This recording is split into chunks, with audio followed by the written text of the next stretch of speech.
Faktor-faktor yang mendorong perkembangan gerakan nasionalisme di India. Pendahuluan, ramai sarjana berpendapat peristiwa Dahagi 1857 menandakan kesedaran kebangsaan bermula dalam kalangan masyarakat India.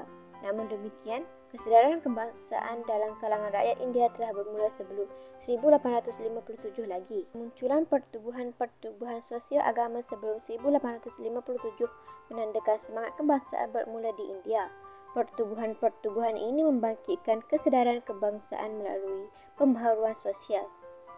Selain itu, pertubuhan ini juga memperjuangkan hak masyarakat India dalam politik, ekonomi dan sosial. Pertubuhan ini meletakkan asas bagi kemunculan gerakan kebangsaan yang teratur dan sistematik di India pada awal abad ke-20 Masihi.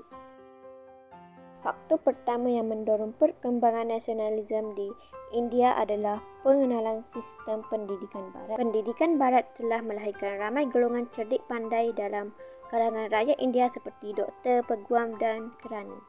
Golongan berpendidikan di India terdedah kepada konsep kebebasan, demokrasi, persamaan dan hak asasi manusia. Pendidikan Barat memberi kesedaran tentang penindasan yang dilakukan oleh pemerintah British di India. Perkembangan ini melahirkan tokoh-tokoh nasionalis terulung seperti Raja Ram Mohan Roy. Tokoh-tokoh ini memainkan peranan sebagai pelapor dalam membangkitkan semangat nasionalisme dalam kalangan masyarakat India. Tegasnya, pendidikan Barat telah meletakkan asas bagi perkembangan nasionalisme di India.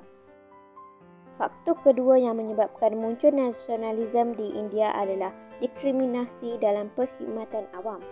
Kerajaan Inggeris mengamalkan diskriminasi dalam pengambilan orang India bagi memenuhi jawatan tinggi dalam perkhidmatan awam. Amalan diskriminasi melahirkan rasa tidak puas hati dalam kalangan golongan pelajar di India. Kerajaan British menghalang penyertaan orang India dalam perkhidmatan awam dengan mengadakan peperiksaan perkhidmatan awam di Britain. Kerajaan juga bertindak mengurangkan hak umur untuk menyertai perkhidmatan awam daripada 22 tahun kepada 19 tahun. Langkah-langkah tersebut bertujuan menghalang pelajar-pelajar yang menuntut di universiti daripada menduduki peperiksaan perkhidmatan awam. Justeru, dasar diskriminasi British dalam pengambilan perkhidmatan awam turut mempengaruhi kebangkitan nasionalisme di India.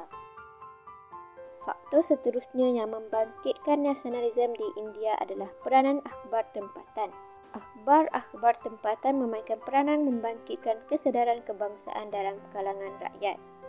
Contoh akhbar yang mengkritik dasar British adalah akhbar Kesari. Akhbar tempatan berperanan melahirkan kesedaran politik dalam kalangan golongan kelas menengah.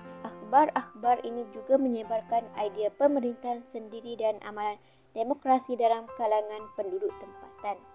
Tegasnya, akhbar tempatan berperanan menyebarkan idea anti-British yang melahirkan semangat nasionalisme dalam kalangan rakyat. Selain itu, faktor yang mendorong semangat nasionalisme di India adalah dasar ekonomi bercorak penindasan yang dijalankan oleh British di India. Dasar ekonomi kerajaan British adalah bagi memenuhi kepentingan sektor perindustrian di England.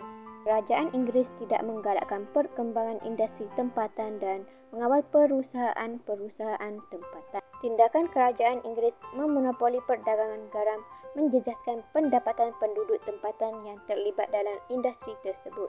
Langkah ini membangkitkan perasaan benci penduduk tempatan terhadap pemerintahan Inggeris di India.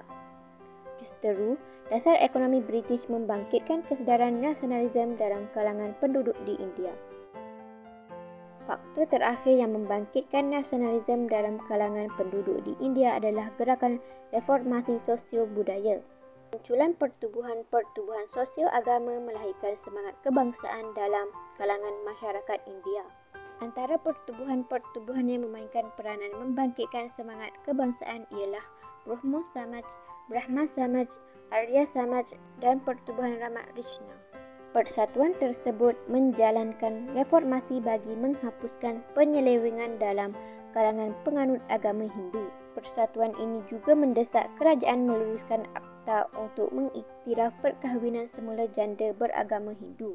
Pertubuhan ini juga meletakkan asas bagi kebangkitan semangat nasionalisme dalam kalangan masyarakat India. Kesimpulannya, Terdapat beberapa faktor yang menjadi pemancing kepada kebangkitan semangat kebangsaan dalam kalangan masyarakat India.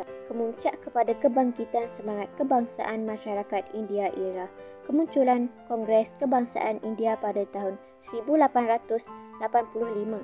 Kongres Kebangsaan India berjaya menyatukan golongan nasionalis bagi mengatur gerakan menentang British di India. Perjuangan Kongres membuahkan hasil apabila British meluluskan Akta Kemerdekaan India pada 15 Ogos 1947.